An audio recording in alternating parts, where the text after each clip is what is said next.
No hablamos de un sector minero eléctrico, hablamos de un sector minero energético. Entonces, eso tiene que ver mucho con las distintas fuentes de energía que se utilizan para llevar el suministro eléctrico, para abastecer los requerimientos de la minería, ¿no? Entonces, es de ahí donde nace el concepto de matriz eléctrica, matriz energética, ¿no? Y lo que buscamos es que esta matriz tenga tres pilares muy importantes, ¿no? El primer pilar, obviamente, es el de tener un suministro confiable de 24 horas, que es lo que necesita la minería. ¿Ve? El segundo pilar es que tiene que ser, desde el punto de vista de eficiencia económica, tiene que ser, digamos, con la máxima eficiencia para que el precio, obviamente, genere valor también a la industria minera, el precio de la electricidad, ¿no? Y el tercer pilar tiene que ver con lo que mucho hablamos ahora, que tiene que ver con la contribución, digamos, ambiental que tiene que tener este sector, ¿no? O sea, que obviamente esta matriz tiene que generar las mínimas emisiones de CO2. Entonces, por eso hablamos de energías renovables y hablamos de energías de bajo carbono, como es el caso del gas natural. Entonces, y es importante destacar esto porque no podemos pretender, por ejemplo, de solamente hablar de energías renovables no convencionales para un suministro 100%, porque no va a satisfacer los otros dos pilares, ¿no? Entonces tenemos que buscar la congruencia adecuada con lo que en este caso el Perú tiene, que es esta posibilidad de tener los recursos para producir electricidad con fuentes renovables, convencionales, no convencionales y gas natural. Dicho esto, es importante mencionar que, por ejemplo, la calidad, digamos, de la matriz energética no solamente se mide por qué proporción, qué ambición de energías renovables uno puede tener en el futuro para abastecer los requerimientos de esta gran industria minera, ¿no? Porque podemos caer en el error que tienen muchos otros países, ¿no? Y lo podemos ver ahora, inclusive a países vecinos, que de repente tienen más proporción de generación renovable que el Perú tiene en este momento, pero que complementan con diésel o carbón. Entonces, el producto final no es el mejor.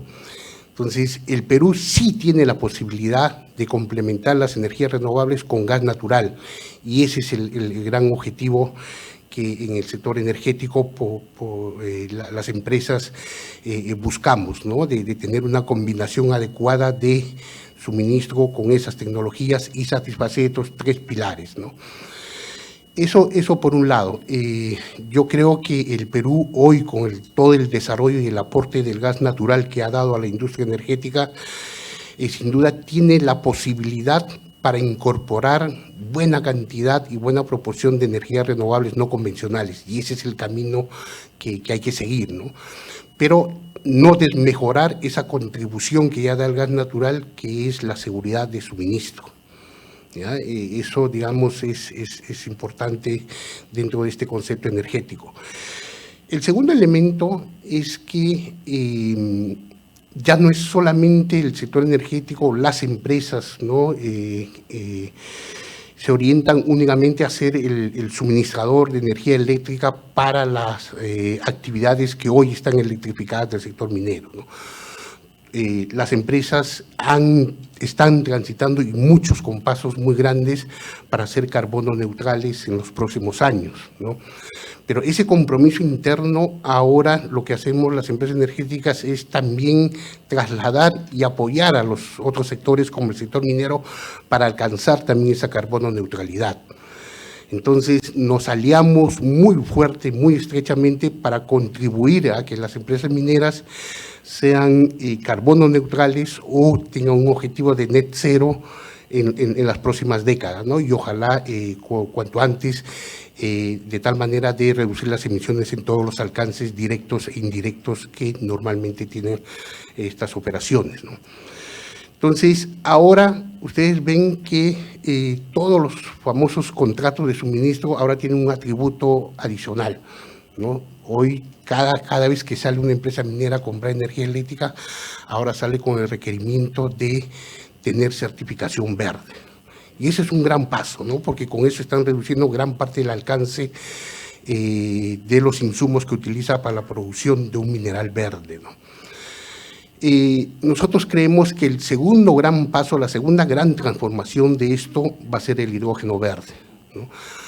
De los estimados que hemos hecho, tanto en Perú como en Chile, por ejemplo, es que el 50% del consumo energético que tiene en general la operación minera del país está basado en energía eléctrica y el otro 50% es básicamente consumo de diésel, que genera las más altas emisiones de CO2, y eso está especialmente en el transporte y acarreo del mineral. Entonces, el hidrógeno verde es el único que es capaz de reemplazar ese diésel por una operación más sustentable, ¿no? Sin generar emisiones. Y ese hidrógeno verde, la única manera de producir es con energías renovables no convencionales, o convencionales, ¿no? Me refiero a agua, viento, sol, biomasa, geotermia, etc. Entonces, ese es el gran objetivo, ese es, digamos, lo que nosotros en la industria energética miramos, ¿no? Nosotros queremos contribuir de hacer que todos estos insumos que utiliza la industria minera sean renovables. Por ejemplo, los explosivos que utilizan puede derivar de una operación, ¿no?, basado en producción de hidrógeno, producción de amoníaco, producción de nitrato de amonio, emulsiones, etc. Todo viene de un proceso basado, digamos, en el uso de fuentes energéticas no renovables. Y cuando hablamos de que es el 50% que puede transformarse en el futuro a una generación renovable, lo que estamos hablando es de poner en valor, fíjense, más de 50 gigavatios que el Perú tiene en recursos de fuentes renovables no convencionales, para un mercado que hoy el Perú, un mercado eléctrico de 7 gigavatios. Ojalá se puedan llevar a cabo todos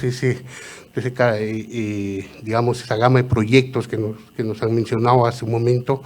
Obviamente esa demanda va a hacer crecer, pero no tanto como el requerimiento de hidrógeno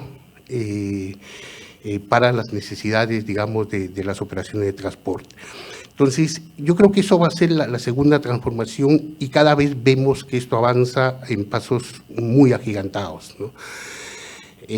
Hace poco hacíamos referencia a esta última ley que acaban de publicar hace una semana en Estados Unidos, ¿no?, donde se generan, por ejemplo, estos incentivos de compensar hasta en $3 el kilogramo de hidrógeno verde producido.